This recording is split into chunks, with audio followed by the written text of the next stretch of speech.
The March for Life, what a great day it is. It happens once a year, and we here at the Family Research Council are so proud to be part of this incredible day. Now, you're not going to see much reporting on the March for Life from the legacy media. They're not going to cover this incredible event much more than maybe a word or so, if they say anything at all. But friends, that's one reason why Washington Watch exists.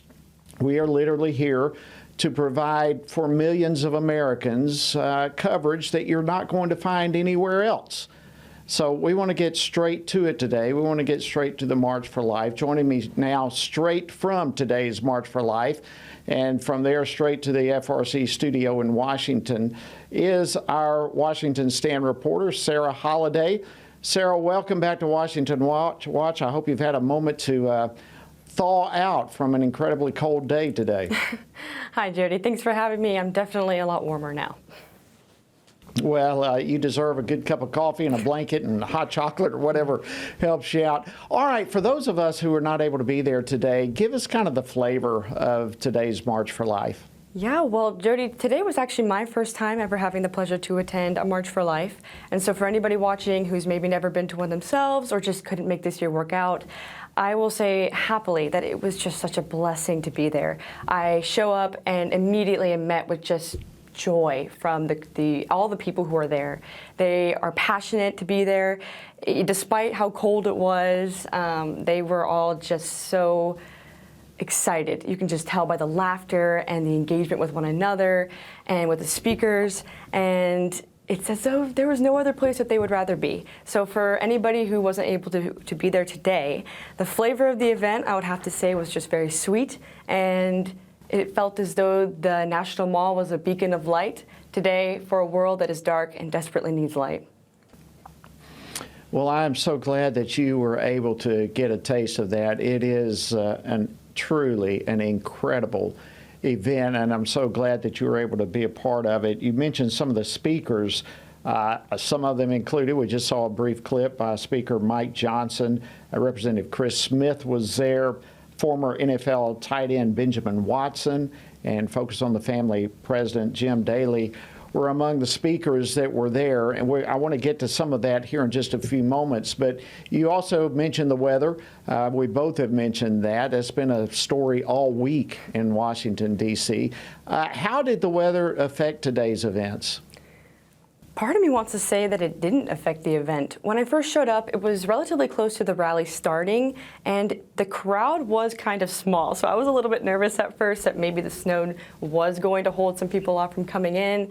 But my assumption is that many people likely had plans and were already in the area, maybe could just walk to the mall. I do know that some people drove in from out of state this morning just to be there with intentions of going home tonight despite the weather. So I'd have to say that even though it was cold and there was constant flurries, nobody was dry, nobody was warm.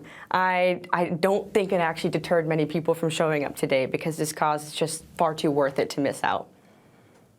Well, it really is. This is a huge cause. In fact, this has been a major player, and people need to realize this. This was a major player for about 50 years to help get Roe v. Wade overturned. It is the people of the United States, pro-life individuals, stepping up and making the journey to Washington, D.C. year after year after year, and their voices have been heard, and this year no exception in spite of the inclement weather.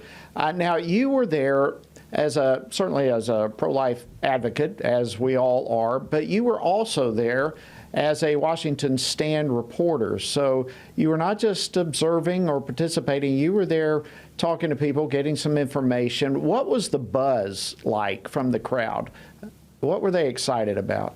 Yeah, I would have to say that the overarching theme today that I noticed at least is a push to just keep fighting, to keep marching, because although Roe is done, it's gone, it's been overturned, there's still so much work to do. And so I actually think that people are excited to keep doing that work. But I couldn't help but think about Galatians today, all throughout the event, and when Paul writes not to grow weary in doing good, because it did seem as though the push and the excitement was centered around continuing this fight. But the reality is that this is a good fight because we're acknowledging the inherent value and dignity that people have being made in the image of God. And yet, this is a message that the world just doesn't like to hear. And it's really unfortunate, to say the least.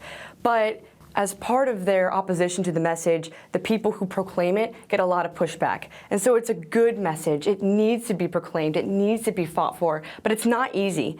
And so I think that today was a wonderful combination of encouragement and excitement, hyping up because this is a battle that is not over, and I think people are excited to keep fighting because we're claiming victories. We're making progress. The Lord is guiding us through this. All glory to Him, and I think people are very excited about that, and they should be.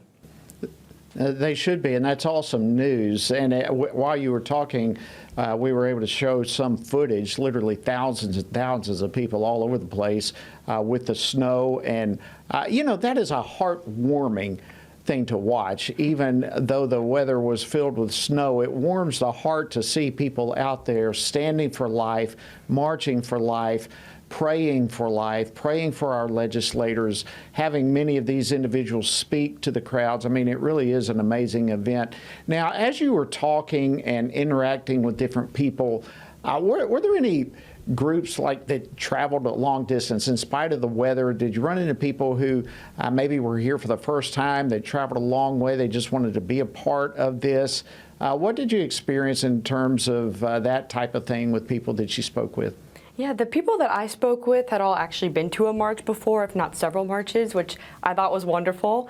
I did not have the pleasure of speaking with the people that traveled from a long distance, but I know that they were there. I was trying to keep a tally of all the states that were represented, and I'm pretty sure most of America was there representing their states. And I know that people were there from Canada and all over the West Coast, which feels pretty far away sometimes, but I didn't speak to them personally, but I know that they were there and just as excited as everybody else. So that was extremely wonderful to know that just so many people had traveled from all over the place, once again, despite the weather. But even that's costly. It costs a lot of money, especially right now. Plane tickets are crazy expensive, but people were there, and it was heartwarming to see that. It was beautiful, actually. I had mentioned earlier some of the other speakers that were there. I want to play a clip from New Jersey Congressman Chris Smith, and I want to get your reaction to this. He was one of the speakers that was there. He had this to say. Play clip 3, please. The new Marist national poll found that 83% of all Americans, including 75% of Democrats, support, I say again, support pregnancy resource centers. They, like all of us in this human rights movement, stand with every woman and for every child. All right, give me your reaction to that. He had some phenomenal statistics there. He sure did. And something that also comes to mind when I'm reminded of the statistics that he brought up is that if I remember correctly, he heavily emphasized the respect and the love and the kindness that is not just important, but necessary within the pro-life movement and within people who are pro-life and extending their hand to the people who need hope.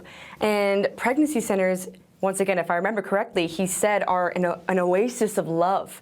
And pregnancy centers are truly the key to this pro-life movement because these are women who are scared and they don't think that they have another option. And unfortunately, not choosing life sometimes seems like the only one. But by bringing these pregnancy centers to light, they can now be aware of the fact that there are so many people who want to help them, even just a hug and a shoulder to cry on. But it goes so far beyond that. These pregnancy centers are advancing all the time. It is a huge priority right now, especially, and they can offer financial aid. They offer strollers and substance for the child to grow healthy and strong, and even for the mother to be supported in her day-to-day. And so it doesn't surprise me at all that there are a lot of people who do support pregnancy centers because we really need to be supporting them. They are a huge aspect of the pro-life movement and what we're trying to do to help these women.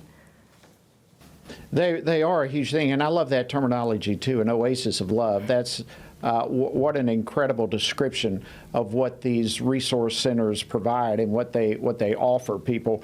But as he mentioned, these 83% of Americans support pregnancy resource centers. That's a huge amount, especially when we watch hundreds of them, literally hundreds of them, being assaulted and criminal activity and so forth being portrayed on these resource centers. 77% of Democrats also support these pregnancy resource centers. This is information the legacy media is not going to put out there to people, and I'm sure you ran into folks, probably, whether you realized it or not, who have been a part of some of the benefits and the love that these resource centers provide. Actually, I'm glad you brought that up, because I showed up, especially once we started marching, it crossed my mind. I was wondering if there were Democrats there, and maybe even people from the LGBT community, because stereotypically, like you mentioned, according to the legacy media, they don't support pro-life. They don't support these mothers in these pregnancy centers. But that's just not true, because you don't have to be conservative or Christian even to acknowledge the natural, innate dignity that a human being has. That's part of it being natural and innate, is that anybody can recognize it. And so while we were marching, I heard people chanting. That wasn't surprising. But I looked over, and the people who were chanting were holding up signs that said LGBTQ plus Democrats pro-life.